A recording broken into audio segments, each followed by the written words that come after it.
Good morning friends. अपेक्षा online English classes अपने YouTube channel पर आपका हार्दिक स्वागत करती है, हार्दिक अभिनंदन करती है। जिंदगी के रंगमंच पर अपना किरदार इतनी खूबसूरती से निभाओ कि पर्दा गिर भी जाए तो तालियां बजती रहे।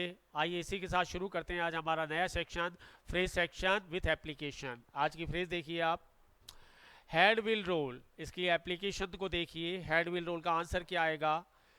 कोरोना एपिडेमिक के दौरान, कोरोना महामारी के दौरान काफ़ी लोगों को हेड विल रोल कर दिया गया था। कहानी समझ में आ गई ना।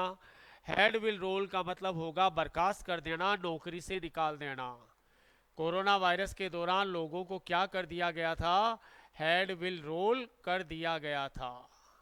हेड विल रोल का आंसर क्या आएगा? हेड विल रोल का आंसर आएगा आपका D is the right answer. Dismissal will occur, यानी नौकरी से निकाल देना। यदि आपके दिमाग में ट्रांसफर है तो आंसर गलत है। A wild goose chase, wild goose chase का मतलब देखिए, कुछ लोग हैं जो बाल्टी भर भर के नदी में डाल रहे हैं उसको भरने के लिए। सही कर रहे हैं क्या? वो सही नहीं कर रहे हैं, वो असंभव काम को करने की कोशिश कर रहे हैं। एक जंगली तीतर का पीछा करने का मतलब होता है असंभव काम को करने की कोशिश करना। तो ये वाइल्ड गूज चेज जाएगी सीधी आपके पास फ्यूटाइल सर्च। फ्यूटाइल सर्च का मतलब बेकार का प्रयत्न, कोई मतलब नहीं है। सीधी सी बात है, ये वाइल्ड गूज चेज है, फालतू का प्रयत्न है, फ्यूटाइल सर्च है। क्लियर?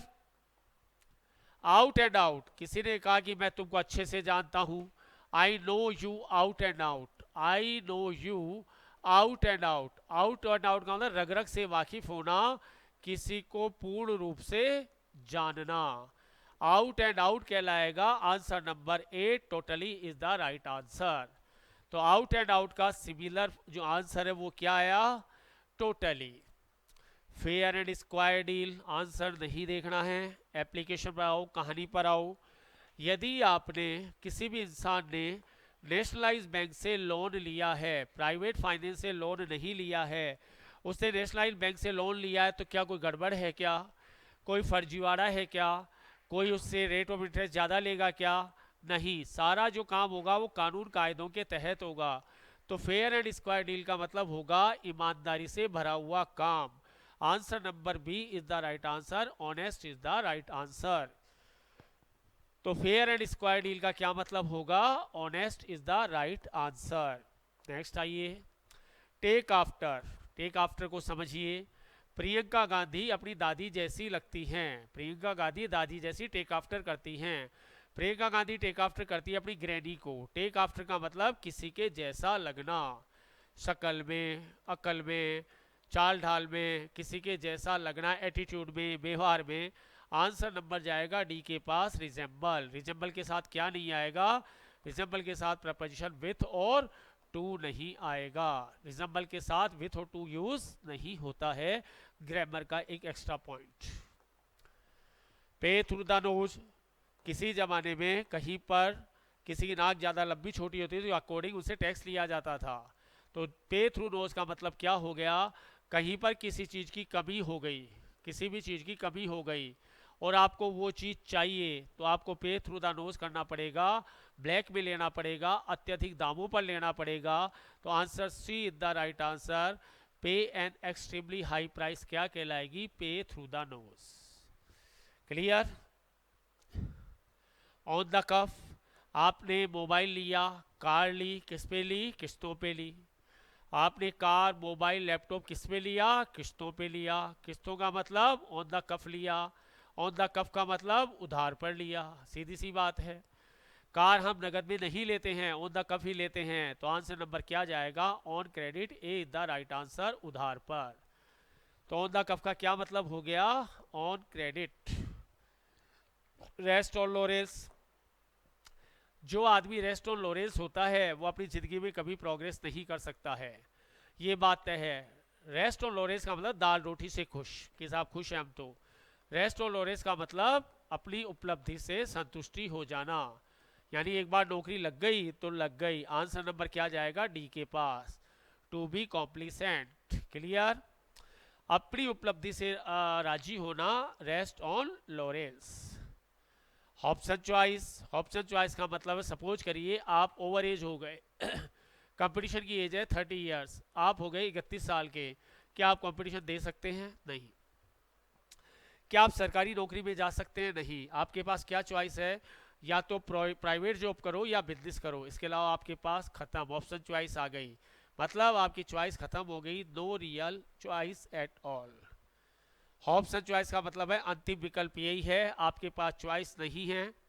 हॉब्सन एक घोड़ों का व्यापारी था, वो जिस घोड़े को गेट पर बांध देता था वही खरीदना पड़ता था, तो वहीं से हो गया आपका option choice.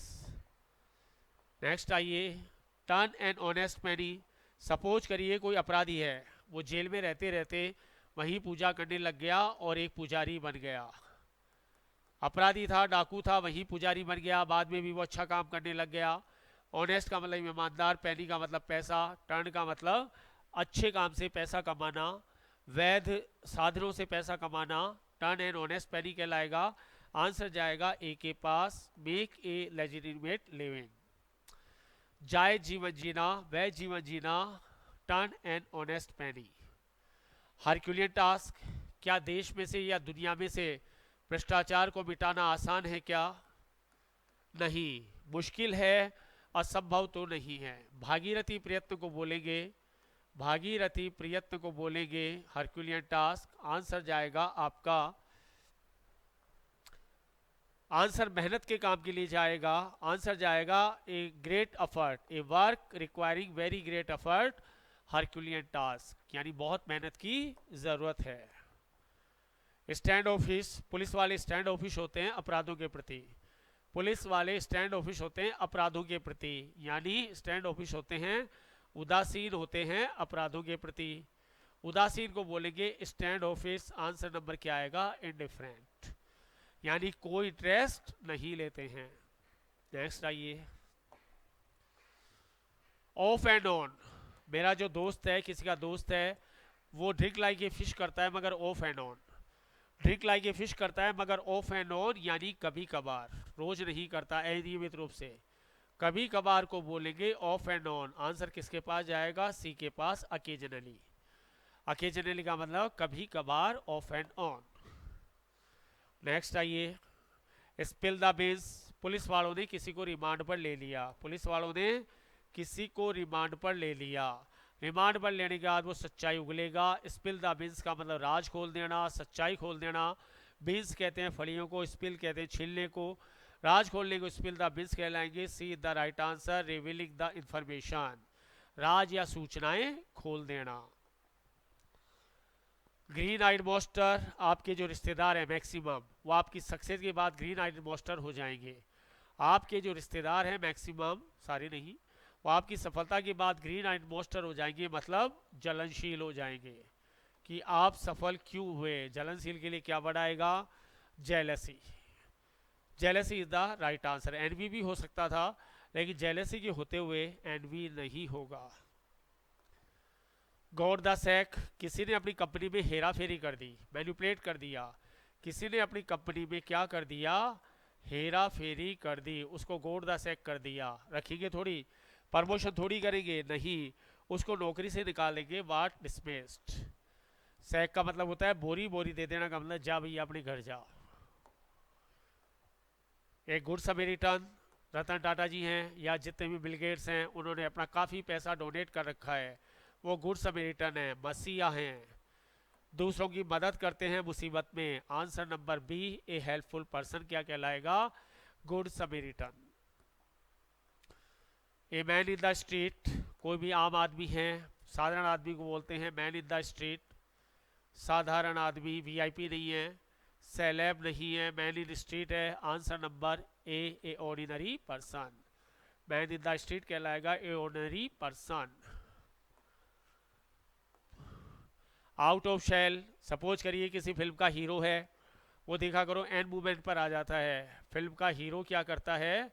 Out of shell होता है, अचानक आ जाता है, देखा करो फिल्म के लास्ट सीन में या हीरोइन मुसीबत में होती है तो आउट ऑफ शेल हो जाता है, तो आंसर क्या आएगा? Appeared suddenly. A is the right answer, क्या कहलाएगा? Out of shell.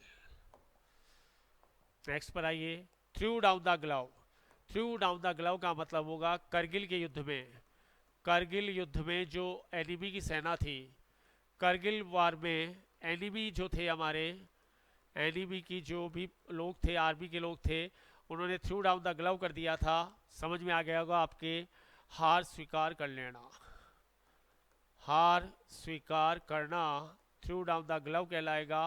Answer number A, accepted defeat. तो फ्रेंड्स, ये हमारा प्रेजेंटेशन फ्रेजेस को लेकर था, जिनमें हमने फ्रेजेस को विथ एप्लीकेशन समझाने की कोशिश की है। उम्मीद है आपको ये प्रेजेंटेशन पसंद आया होगा। इसी के साथ thank you very much, thank you very much.